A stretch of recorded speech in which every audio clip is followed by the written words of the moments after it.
señores, voy a contarles lo que en Bogotá pasó. La noche 9 de junio, Efraín González murió.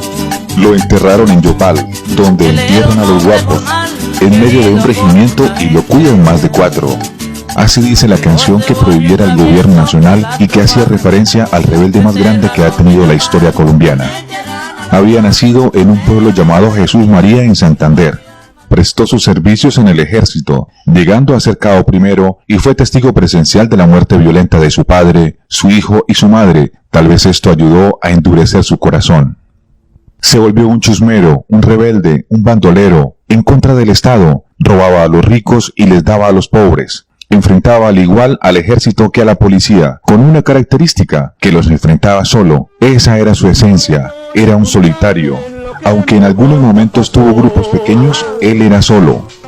La noche 9 de junio, Efraín González murió.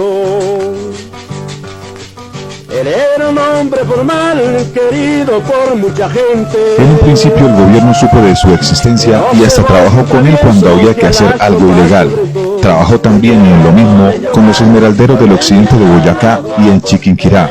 Recorrió varios municipios de Quindío, Boyacá, Cundinamarca y Santander. Se volvió un mito. Se decía que se transformaba en una planta, en un animal, en una piedra.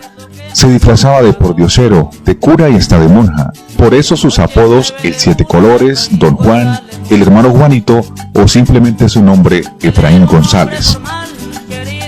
En su paso por los pueblos se crearon leyendas como la Tetuna, que decían que solitario llegaba a una tienda, hacía amistad con la gente, no hablaba mucho ni poco, hablaba lo necesario, gastaba cerveza y siempre con un disfraz distinto, pagaba toda la cuenta y una vez que se retiraba dejaba sobre la mesa o mostrador un papel diciendo aquí estuvo Efraín González. Tal vez por eso el mito y por eso la leyenda. Se volvió un peligro para el régimen, lo perseguían, lo enfrentaban y no lo capturaban, simplemente no podían.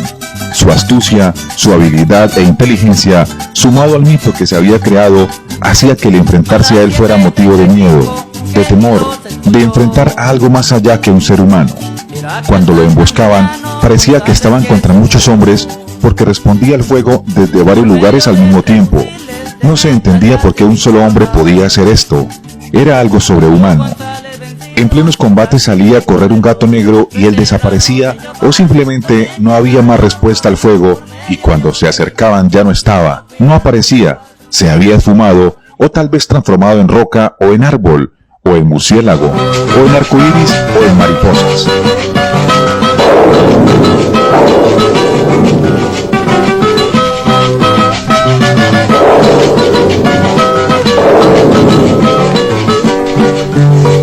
A las 7:35 un quejido se escuchó.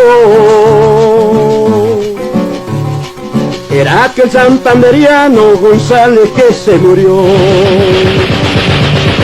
En medio de los cañones de ametrallas y pistolas quedó González vencido sin dar su grito de gloria. Dicen que toda la noche la gente... Siguió siendo perseguido. A un gobierno no le puede ganar un hombre, así tenga pactos con el más allá o con los mismos del más acá. El 9 de junio de 1965, después de una labor de inteligencia y de alta traición de su misma mujer, lo ubicaron en una casa en el barrio San José de Bogotá. Fue una fuerza desmedida, un batallón de 200 hombres cercando a uno solo y éste les hacía frente. Después de varias horas de combate, hubo que llamar refuerzos. Ahora eran otros 1000. Ya por todos eran 1200 contra uno, y se les enfrentó hasta que quedó sin munición.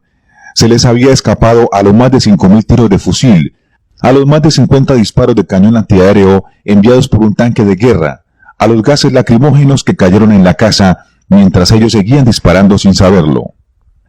Había salido a correr sin que se dieran cuenta, pero fue una cosa del destino que un pobre soldado, que estaba retirado de la línea de fuego, en medio de la oscuridad de un lote cercano, vio la silueta de un hombre correr, y más por susto que por otra cosa, le dio un culatazo, y al caer le disparó.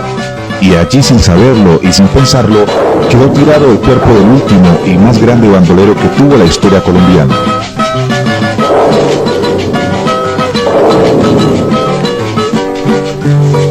A A las 7:35 un quejido se escuchó. Era aquel santanderiano González que se murió. En medio de los cañones de ametrallas y pistolas quedó González vencido sin dar. La noticia de manera inmediata fue un revuelo nacional. Todos los medios la registraron y la gente cada vez más empezó a llegar y gritar arengas en contra del gobierno.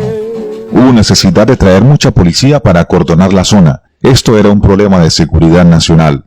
Se hizo el levantamiento del cuerpo y en el mismo sitio al otro día se improvisó un pequeño altar con una virgen y un crucifijo y empezaron a llegar ramos de flores, espermas y veladoras. La figura. El mito seguía con más fuerza en el subconsciente colectivo del país. El gobierno por su parte decidió enterrarlo lejos del centro del país, donde nadie llegara a venerarlo, donde muriera por siempre y para siempre de la memoria de su pueblo. Lo llevaron lejos donde nadie llegara, a una tierra inhóspita, una tierra de nadie, un pueblo con menos de 300 habitantes. Lo llevaron a Yopal y su cuerpo fue enterrado en una guarnición militar. Pero se volvió un travieso que a las tropas se brotó. Lo enterraron en Yopal, donde entierraron a los guapos, en medio del regimiento, y lo cuidaron a los cuatro.